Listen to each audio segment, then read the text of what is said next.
नमस्कार, मैं डॉक्टर राकेश पाठक। दोस्तों, अगर आप ये सोचते रहे हैं कि आरएसएस और बीजेपी सिर्फ गांधी नेहरू का नाम मिटाना चाहते हैं तो आप गलत सोचते रहे हैं। अगर आपको ये लगता है कि भगवा ब्रिगेड सिर्फ मुस्लिम नाम वाले नायक महानायकों के नाम ही मिटाना चाहती है तब भी आप गलत सोचते रहे।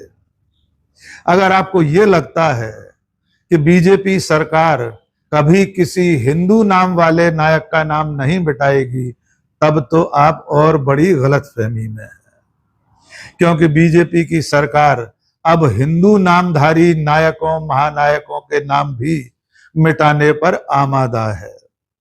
इसकी शुरुआत बंगाल से हो चुकी है। बंगाल की सरकार ने आजाद हिंद फौज के महान स्वतंत्रता सेनानी नेताजी सुभाष चंद्र बोस का नाम एक सड़क से मिटा दिया है। जी हां दोस्तों, वही नेताजी सुभाष चंद्र बोस जिनका नाम लेकर भगवा ब्रिगेड, राष्ट्रीय स्वयंसेवक संघ और बीजेपी हमेशा ही गांधी नेहरू के खिलाफ किस्से कहानियां गढ़ती रही है। उन्हीं नेताजी सुभाष चंद्र बोस का नाम बंगाल के बीरभूमि जिले की एक सड़क से हटा दिया गया है। बंगाल के बीरभूमि जिले में रामपुर हाट कस्बे की इस सड़क का नाम सुभाष रोड था। दशकों से ये इसी नाम से जानी जाती थी। नेताजी सुभाष चंद्र बोस के नाम की ये सड़क पंचमथा मोड़ से झंझनिया घाट ब्रिज तक जाती है, लेकिन इसका नाम अचानक 6 जुलाई को बदल दिया गया। 6 जुलाई को रामपुर हाट में एक आम सभा थी और वहां बीजेपी के विधायक ध्रुव साहा ने मंच से ऐलान कर दिया कि अब आइंदा इस सड़क का नाम होगा प्रोफेसर श्यामा प्रसाद मुखर्जी रोड। यानी नेताजी सुभाष चंद्र बोस का नाम मिटाकर इस रोड का नाम श्यामा प्रसाद मुखर्जी रोड कर दिया गया है। विधायक के ऐलान के साथ ही उस रोड पर नए साइन बोर्ड लगना भी शुरू हो गए हैं।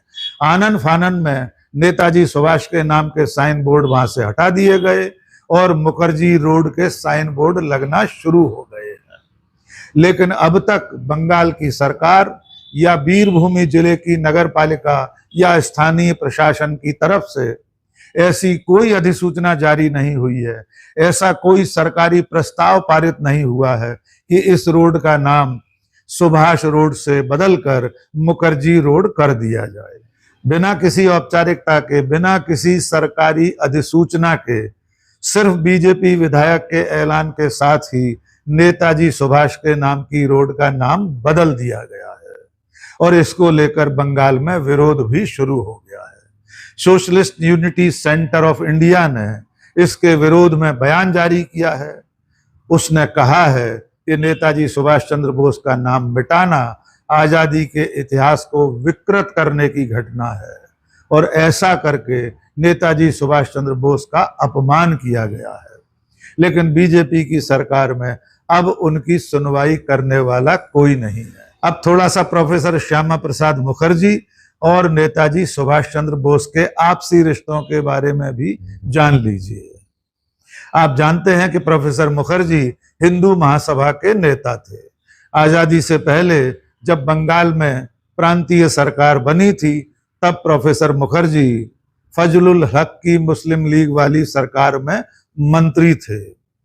उस वक्त जब 1942 में भारतीय राष्ट्रीय कांग्रेस और महात्मा गांधी ने भारत छोड़ो आंदोलन का आह्वान किया था, तब हिंदू महासभा और प्रोफेसर मुखर्जी ने उसका विरोध किया था।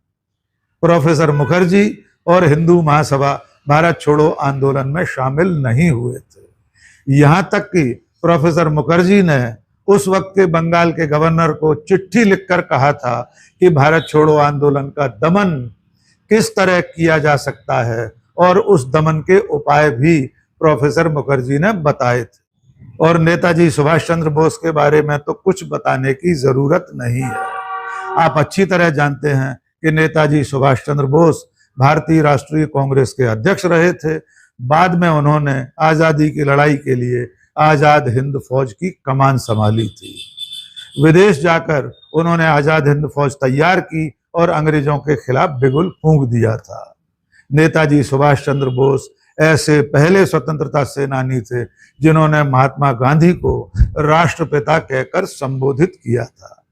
और जब उन्होंने ब्रिटिश साम्राज्य के खिलाफ युद्ध शुरू किया था तब भी अपने रेडियो संदेश में महात्मा गांधी से आशीर्वाद लिया था। नेताजी सुभाष चंद्र बोस हिंदू महासभा और प्रोफेसर श्यामा प्रसाद मुखर्जी के किस कदर विरोधी थे, इसे जानने के लिए सिर्फ एक घटना याद दिला देते हैं।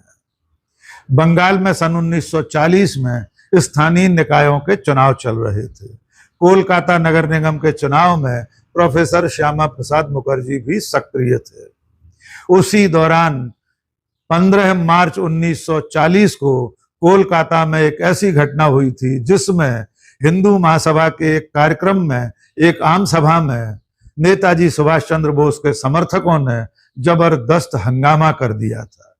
उस वक्त प्रोफेसर श्यामा प्रसाद मुखर्जी मंच से भाषण दे रहे थे और उसी समय नेताजी सुभाष चंद्र बोस की फॉरवर्ड ब्लॉक के कार्यकर्ताओं ने उस आम सभा में विरोध प्रदर्शन किया था। इस विरोध प्रदर्शन के दौरान ऐसा कहा जाता है कि नेताजी के समर्थकों ने प्रोफेसर श्यामा प्रसाद मुखर्जी की पिटाई लगा दी थी। उन पर एक पत्थर भी लगा था। 15 मार्च 1940 को प्रोफेसर मुखर्जी पर हुए इस हमले का जिक्र खुद प्रोफेसर मुखर्जी ने अपनी डायरी में भी किया है। इसके अलावा इस घटना का जिक्र जनसंघ के अध्यक्ष रहे प्रोफेसर बलराज मधोक की किताब पोर्ट्रेट ऑफ ए मार्टियर में भी है। इसके अलावा बंगाल के इतिहासकार चंद्रचूड़ घोष की किताब बोस द अनटोल्ड स्टोरी में भी मिलता है।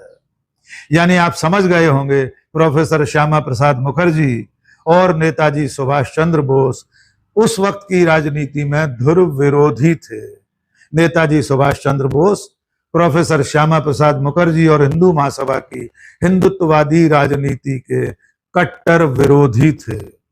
और अब बीजेपी की बंगाल सरकार ने उन्हीं नेताजी सुभाष चंद्र बोस का नाम मिटाकर श्यामा प्रसाद मुखर्जी के नाम से सड़क का नामकरण कर दिया है। आपको याद दिला दें कि बीजेपी की बंगाल सरकार ने कुछ दिनों पहले कोलकाता में हुसैन सोहरावर्दी के भ्रम में हसन सोहरावर्दी के नाम की एक रोड का नाम भी बदल दिया था, जबकि सच्चाई ये है कि हसन सोहरावर्दी का बंगाल में हुई हिंसा से डायरेक्ट एक्शन डे से कोई संबंध नहीं था। हम अपने पिछले वीडियो में बता चुके हैं कि हुसैन सोहरावर्दी एक अलग व्यक्ति थे, हसन सोहरावर्दी दूसरी हस्ती थे। लेकिन बीजेपी के लोगों को सिर्फ मुस्लिम नाम से वास्ता होता है। वे ये भी जानने की कोशिश नहीं करते कि किसी व्यक्ति का आजादी की लड़ाई में क्या योगदान था और उस व्यक्ति को इतिहास किस रूप में जानता और मानता है। ऐसी ही एक घटना भोपाल में भी हो चुकी है। भोपाल में भोपाल विश्वविद्यालय, जो कि बरकतुल्लाह विश्वविद्यालय नाम से जाना जाता है, उन मौलाना बरकतुल्लाह भोपाली का नाम भी विश्वविद्यालय की कार्य परिषद ने मिटाने के लिए प्रस्ताव पारित कर दिया था। मौलाना बरकतुल्लाह भोपाली आजादी से पहले देश के बाहर पहली निर्वासित सरकार के प्रधानमंत्री थे। तो आप समझ सकते हैं कि आजादी की लड़ाई के ऐसे ऐसे महानायकों मौलाना बरकतुल्लाह भोपाली, नेताजी सुभाष चंद्र बोस के नाम बीजेपी मिटाना चाहती है। इसलिए हमने आपसे शुरू में कहा था कि भगवा ब्रिगेड के निशाने पर सिर्फ गांधी नेहरू नहीं है, उनके निशाने पर सिर्फ मुस्लिम नाम वाले नायक महानायक नहीं है। अब उनकी इस सनक का शिकार हिंदू नाम वाले स्वतंत्रता सेनानी भी आ गए हैं, चाहे वो नाम नेताजी सुभाष चंद्र बोस का ही क्यों न हो। और वही नेताजी सुभाष चंद्र बोस जिन्हें बीजेपी के लोग, आरएसएस के लोग गांधी और नेहरू का विरोधी बताते नहीं थकते। आपको याद होगा 2014 के चुनाव से पहले पूरी भगवा ब्रिगेड ने एक हल्ला मचा रखा था कि नेताजी सुभाष चंद्र की गोपनीय फाइलों का खुलासा होना चाहिए। बाद में वे वर्गीकृत क्लासिफाइड फाइलें खुली और उनमें ऐसा कुछ नहीं मिला जिससे ये साबित होता कि आजादी के बाद पंडित नेहरू या कांग्रेस पार्टी ने नेताजी और उनके परिवार के साथ कोई भेदभाव किया था। इसके उलट उन नए दस्तावेजों से खुलासा हुआ था कि पंडित नेहरू ने आजादी के बाद भी नेताजी सुभाष चंद्र बोस के परिवार का पूरी तरह ध्यान रखा था और उन्हीं नेताजी सुभाष चंद्र बोस का नाम बंगाल की सरकार ने एक सड़क से मिटा दिया है। तो अब इंतजार कीजिए, जल्द ही किसी और नाम के पीछे भगवा ब्रिगेड पड़ने वाली है और भले ही वो नाम आजादी के किसी महानायक का हो, भले ही वो किसी हिंदू का हो, लेकिन अगर वो बीजेपी का नहीं है, आरएसएस की विचारधारा का नहीं है, तो अब उसका नाम इतिहास से मिटाया जाना तय है।